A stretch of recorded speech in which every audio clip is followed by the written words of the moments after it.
It's okay to be spiritual, even if you're not religious, don't have any crystals to put under the moon, and don't have time to meditate. Because that's when life gets fun, becomes fulfilling, and then you discover that it really is okay to be spiritual. This podcast is for entertainment purposes only. Views expressed are those of the hosts and guests' personal experiences. The information provided is not a substitute for professional advice, whether medical, legal, or otherwise. Welcome back to another episode of It's Okay to be Spiritual. I'm Helen. And I'm Laurie. And we've had another question. We have another question. These are so exciting. Keep sending them in. We are very excited. This question says, having listened to most of your podcast as a new entrant to this area of interest, it's not clear to me what even being spiritual is. If it's okay to be spiritual, what does being spiritual even mean? Do I get $1 for every time I said spiritual in that?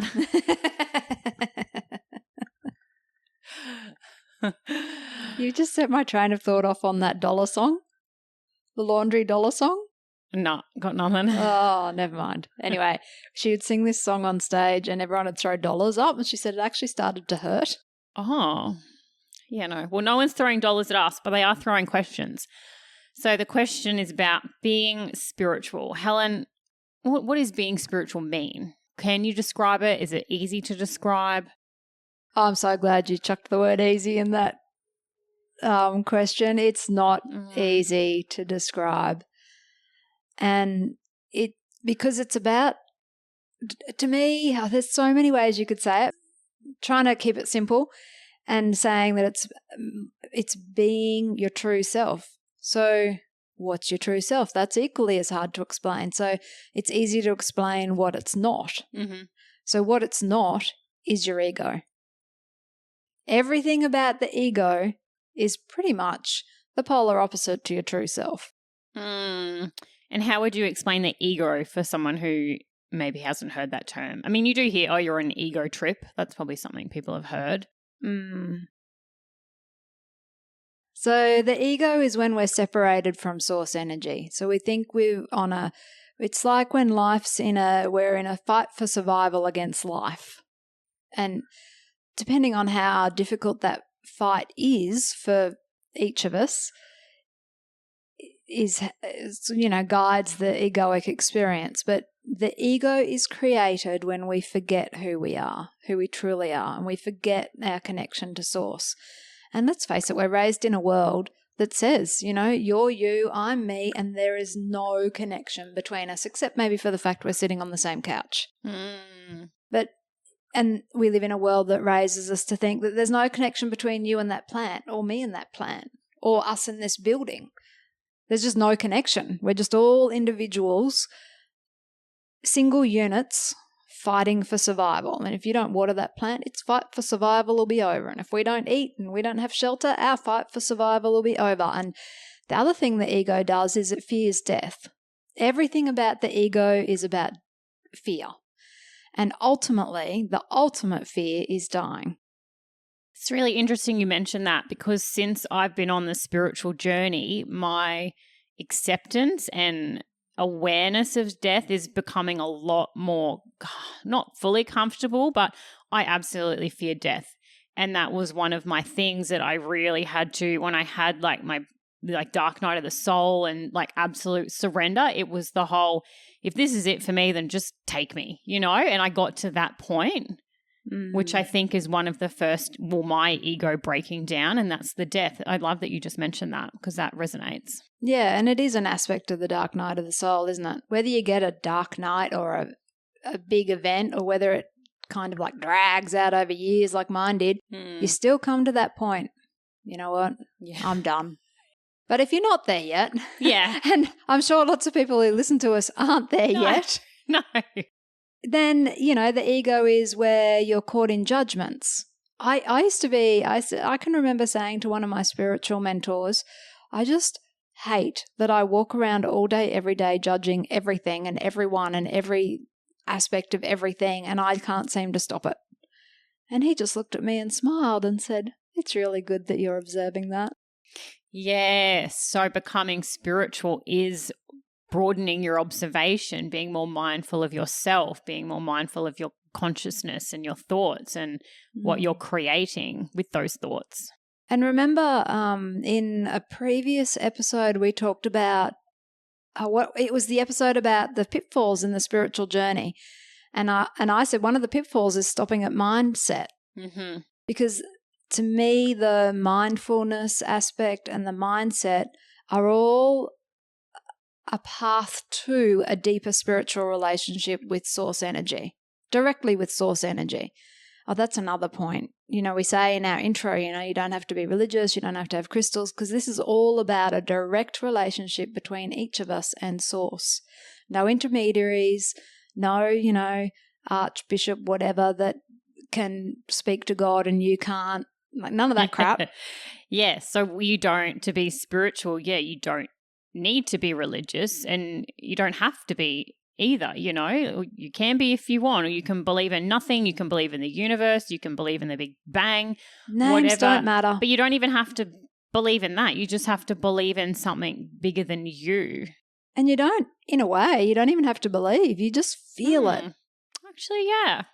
Don't believe in anything. Just live your life in alignment and you'll know. Yeah, because beliefs too get us back up in our head, and then we think we have to stick to that belief because that's our belief. It really is better just not to have any. Yeah. Except to know, and is it a belief or isn't it? I mean, we could argue over words, but to know that you're in relationship with something bigger, with source energy, and that's why we get the feedback with all the signs and synchronicities that we always talk about all the time. Mm-hmm. That's our knowing. That's our day-to-day experience of our relationship with source. Yes, that's a really good way to look at being spiritual, and seeing that. And it's about you can step back, take a higher perspective and choose how you react to situations. So a non-spiritual person or someone who's living in the ego will react a certain way, and then someone who is more spiritual will be able to create what they want. Yes, and it's happening for you, not to you. And these experiences are leading you down a pathway to a better version of yourself, and you're able to see that. But if you're in the ego, you're getting very stuck. And there's probably lots of problems and you're constantly pushing and things aren't happening for you. And you've got this mindset of, I'm not surprised that happened to me, because that always happens. Oh, God, that's a shitty mindset. Yeah. But been there, done that. Yeah, that's very common. I wanted to share, I was reading a book this morning, Raise Your Vibration by Kyle Gray.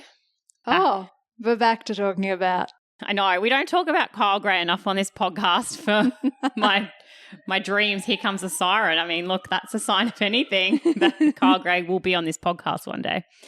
But I was reading Raise Your Vibration by Kyle Gray, and he was putting the book to publishers and trying to get interest to publish the book, and people weren't responding.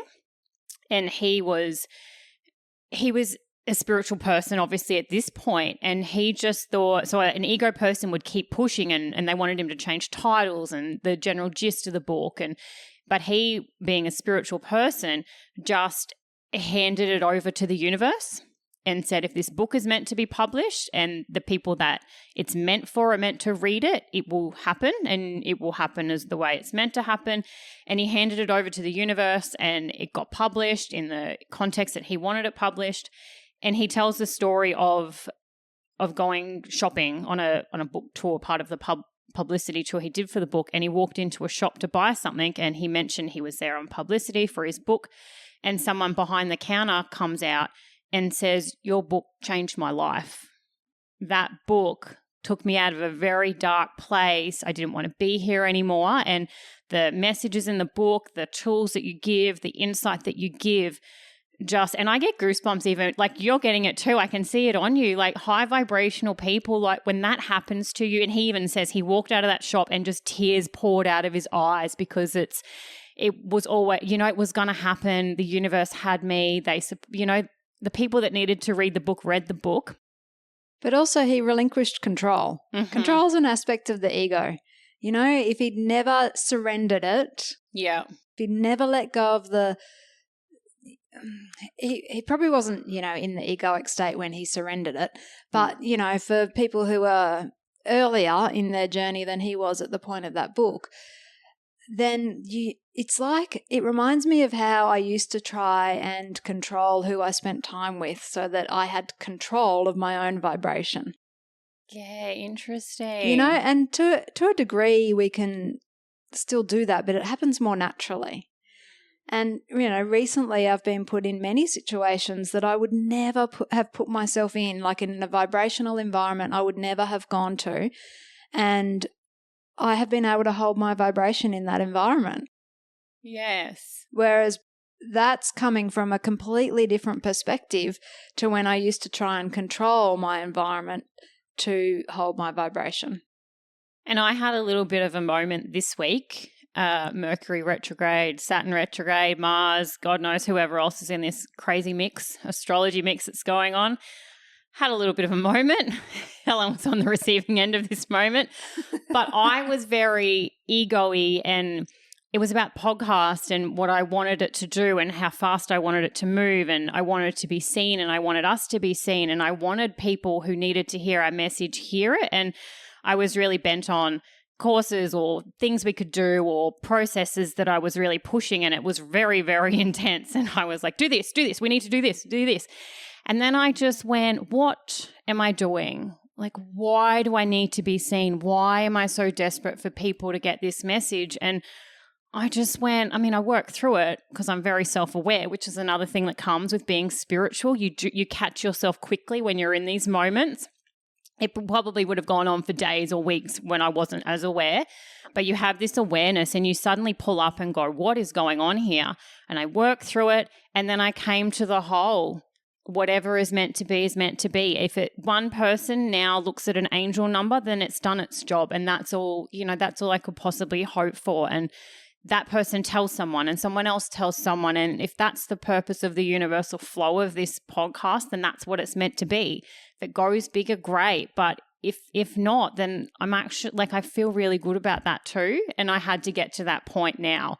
And so now I've surrendered and I'm like, whatever.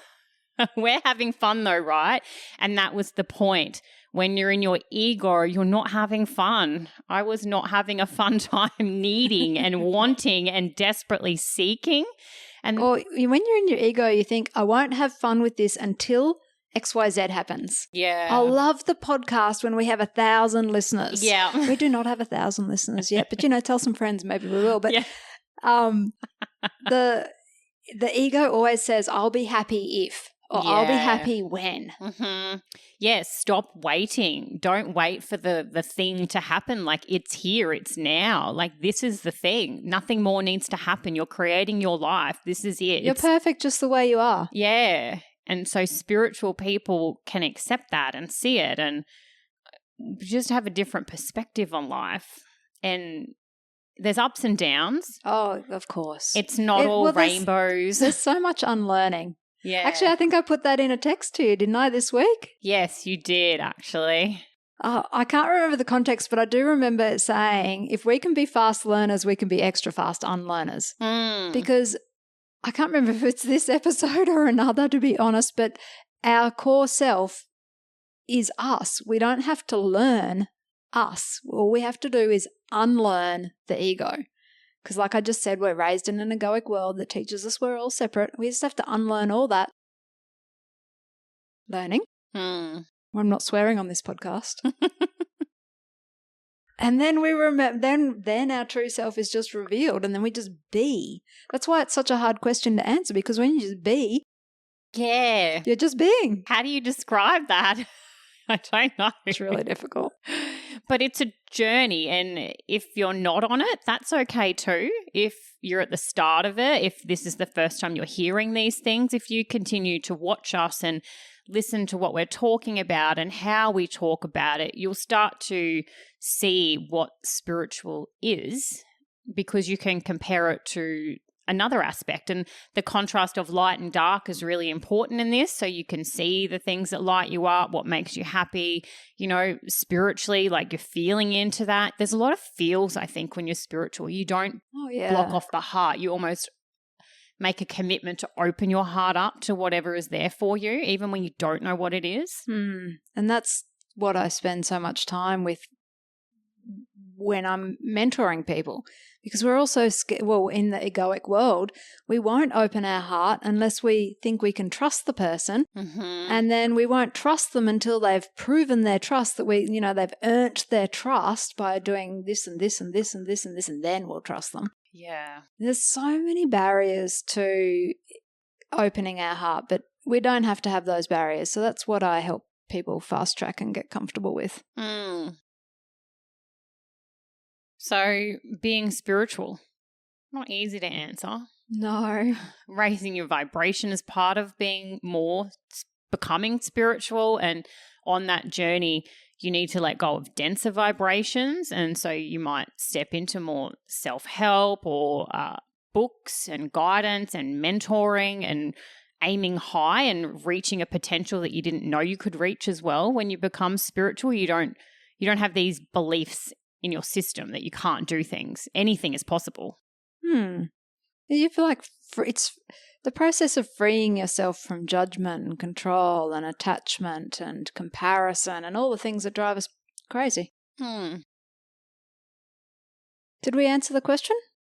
I hope so. I think just keep listening. And just know that you get to do your journey on your own terms. You don't have to be part of any strict type organization. Yes, and you don't have to meditate every day. You don't have to carry crystals. You don't have to, go to a weekly group. You don't even have to get into astrology if you don't want to. No. I mean, it explains a lot of things, but maybe you don't need it explained. Maybe you're just make friends with someone who's into it. Yeah. I mean, energetically, I feel it anyway, you become more aware of energies and all that. And ultimately what we're saying is have fun with it. Yeah. Let go and have fun. Yeah. Yeah. And then suddenly you'll discover that it is okay to be spiritual because you're being spiritual. When you're having fun. When things are flowing, it's moving out of force and into flow, isn't it? The ego's all force, all have to get this done by this time. Like it's forceful, it's demanding, it's impatient, it's forceful. And society expectations as well. There's a lot of letting go of those. And ideals. I have to be this type of a person to be able to achieve this, or I have to look like this to get that, or, whatever. Yeah. But when you're being spiritual, you're just in the flow with life, and life is communicating with you all the time. And don't go there, go here. Yes, opportunities open up for you. The right person appears at the right time. Yes. Yeah. And it's already done, right? You just have to know that it's coming and surrender. Much easier way to live. That's why it's more fun. Yeah. Just grateful to be part of it. Yeah, and that's the other thing too. The journey never ends, does it? No. I mean, I'm no archangel yet, so I got a load of journey ahead of me. Never ends. Like across multiple lifetimes and multiple dimensions even. I don't know. Still trying to get there. So I'm really grateful for this question. And we did try to answer the question, remember? And we didn't like the recording and we actually didn't release it. No, we didn't. So intuitively, it was showing us that we did need to answer this question, but we weren't maybe ready to answer it then. And so we let go of that, right? So we weren't happy with what we recorded. We just let go of it. And then it's popped up again at a point where hopefully we can articulate it better. So keep sending in your questions. Keep letting us know how you find the podcast. And we'll keep making things that we think will help, like the meditation we made. Yeah. Lots more in store for next year as well. Oh, yeah. Next year's going to be really exciting. So stay tuned and keep being spiritual in whatever way you want to be. Yeah. And have fun. And tell a friend about the podcast. It'll help create this network for you of all the cool, fun people that you can talk about synchronicities and signs and how to let go of the ego. So until next time. We'll catch you then. Bye for now.